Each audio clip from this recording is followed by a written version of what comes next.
দুর্গাপ্রসন্ন দেব হত্যা মামলায় আবারও পুলিশ রিমান্ডে অভিযুক্ত বীরচক্র ঘোষ।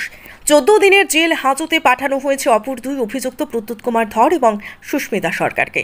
তিনজনকেই পুলিশ রিমান্ডের পর মঙ্গলবার সিজিএম আদালতে হাজির করা হয়। তদন্তকারী পুলিশ অফিসার প্রাজিত মালাকার এই মামলায় রিমান্ড চেয়ে আদালতে একটি ফরওয়ার্ডিং জমা করেন। এই ফরওয়ার্ডিং অনুযায়ী তিনি দাবি করেন, সুস্মিতার বক্তব্য অনুযায়ী বীরচন্দ্র ঘটনার সময় সুস্মিতার কাছেই ছিল। গুলিকাণ্ডের পর পালিয়ে যায় বীরচক্র। বিমানে প্রথমে গুয়াহাটি এবং পরে কলকাতায় যায়। মোবাইলের সিমও পরিবর্তন করে নিয়েছিল। ভিকি হত্যা মামলায় তার স্ত্রী বুলটি দেবের পক্ষে এদিন আদালতে সওয়াল করেন আইনজীবী অরিন্দম ভট্টাচার্য এবং গৌতম বণিক। তারা এদিন বুলটি দেবের পক্ষে ওকালতনামা আদালতে জমা করলে আদালত তা গ্রহণ করে। পুলিশ এই মামলায় খুনে ব্যবহৃত অস্ত্র উদ্ধার, খুনের মূল উদ্দেশ্য সন্ধান করতে আরও 8 দিনের রিমান্ড চায় বীরচক্রের। অন্যদিকে সুস্মিতা এবং প্রদ্যুতের নতুন করে আর রিমান্ড চাননি তদন্তকারী পুলিশ অফিসার।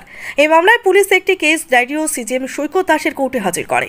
মামলায় নিযুক্ত স্পেশাল পিপি শঙ্কর লোধ দাবি করেন, দুর্গাপ্রসন্ন দেব হরফে ভিকিকে হত্যার জন্য পরিকল্পনায় ছিল বীরচক্র। এখনো পর্যন্ত তদন্তে এটাই বেরিয়ে এসেছে। অপরাধের আগে বাকি অভিযুক্তদের সঙ্গে তার কথাবার্তা ধরা পড়েছে। এমনকি মোবাইলের সিম পালানোর সময় বদলে নিয়েছিল সে।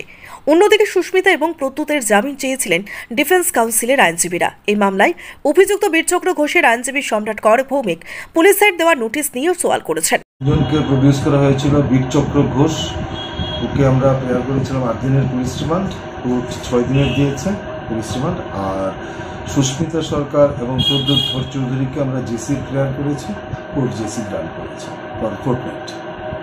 আবার কবে উঠবে কোর্টে? নেক্সট ডেট বীরচক্রকে 6 দিন পরে, আর ওদের 15 ডেজে পরে। এই ঘটনায় নতুন কোনো আপডেট পাওয়া গেছে কি, বা নতুন কোনো কিছু হয়েছে কি? এখন ইনভেস্টিগেশন চলছে, ইনভেস্টিগেশন পার্ট তো সবাইকে বলা যাবে না। যা আছে, একজন যদি অ্যারেস্ট হয় তখন দেখতে পাবে। যারাই আটক আছে তারা কি পুলিশের সাথে সহযোগিতা বা আপনাদের সাথে সহযোগিতা করছে? এখনো সবাই সহযোগিতা করছে না, কিছু কিছু সহযোগিতা করেছে, তা দিয়ে আমরা ইনভেস্টিগেশন প্রোগ্রেস করছি। দিস ইজ আমার কাছে যা রিপোর্ট।